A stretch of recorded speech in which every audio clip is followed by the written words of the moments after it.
मध्य प्रदेश के कॉलेजों में अब छात्रों को रामायण और राम सेतु के बारे में पढ़ाया जाएगा। उच्च शिक्षा विभाग ने इसी शिक्षण सत्र से सिलेबस में रामायण और राम सेतु को शामिल करने की तैयारी कर ली है।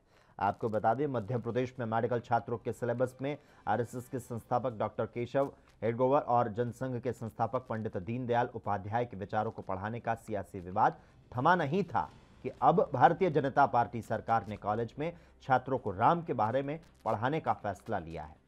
इसे बाकायदा इंजीनियरिंग समेत बीए और ग्रेजुएशन फर्स्ट ईयर के छात्रों के सिलेबस में शामिल किया गया है, जिसमें इसी सत्र में रामचरितमानस का व्यवहारिक दर्शन विषय को वैकल्पिक विषय के तौर पर शामिल किया गया।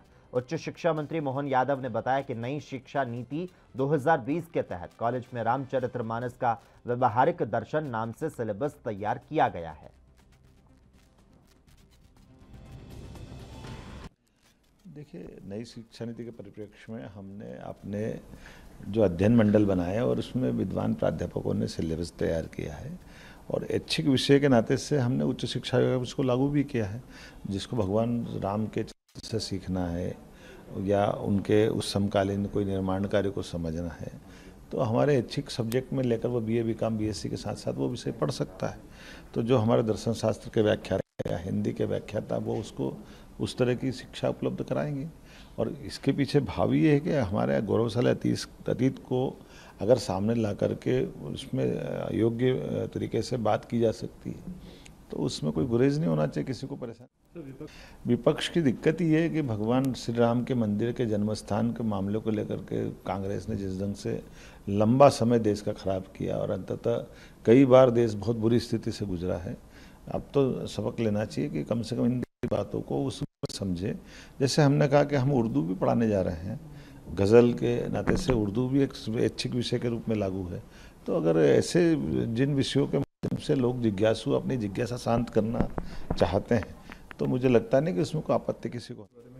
विद्वान अगर रिकमेंड करेंगे हम उस दिशा में आगे बढ़ेंगे, इसमें कोई मना नहीं। जहाँ की अच्छाई है वो हम सब, विभाग तो हमेशा एक अध्ययन मंडल लाता है, अध्ययन मंडल के माध्यम से जो कोर्स का डिज़ाइन होता है विभाग लागू करता है उसमें। और मुझे इस बात का गर्व है कि भगवान राम का चरित्र तो है ही ऐसा अच्छा कि जिस पर अलग अलग प्रकार से अध्ययन कर सकते हैं। उसमें साइंस है, उसमें आर्ट है, उसमें सब प्रकार। क्यों नहीं, मैं आपको पंडित दीनदयाल उपाध्याय जी का एकात्म मानव दर्शन तो वास्तव में कई विश्व के कई विश्वविद्यालयों में पढ़ाया जाता है, तो हमारे अपने देश के भी कई विश्वविद्यालय में पढ़ा जाता है, तो इसका कोई अर्थ नहीं है, क्यों नहीं पढ़ा सकते। जो दर्शन उनका है उसी प्रकार से डॉक्टर मुखर्जी की जीवनी पढ़ा सकते हैं।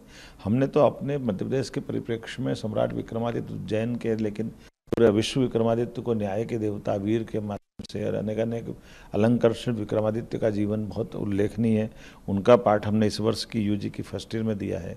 इसी के साथ साथ हमने सम्राट राजा भोज का दिया है, देवी अहिल्या, रानी दुर्गावती, टंटिया मामा, बिरसा मुंडा, रघुनाथ शाह, शंकर शाह, चंद्रशेखर आज़ाद, ऐसे महापुरुष जो मध्य प्रदेश के हैं और देश भर में अलग अलग प्रकार से इन्होंने अपना जीवन दिया। कोई क्रांतिकारी बन के, किसी ने समाज सुधारक के रूप में, किसी ने धर्म प्रचारक के रूप में, जिनकी अच्छाइयाँ हैं उन सबको अगर विद्वानों ने रिकमेंड किया तो मैंने फिर कहा कि ये तो ऐच्छिक विषय है, वो जो पढ़ना चाहे कहीं विद्वान।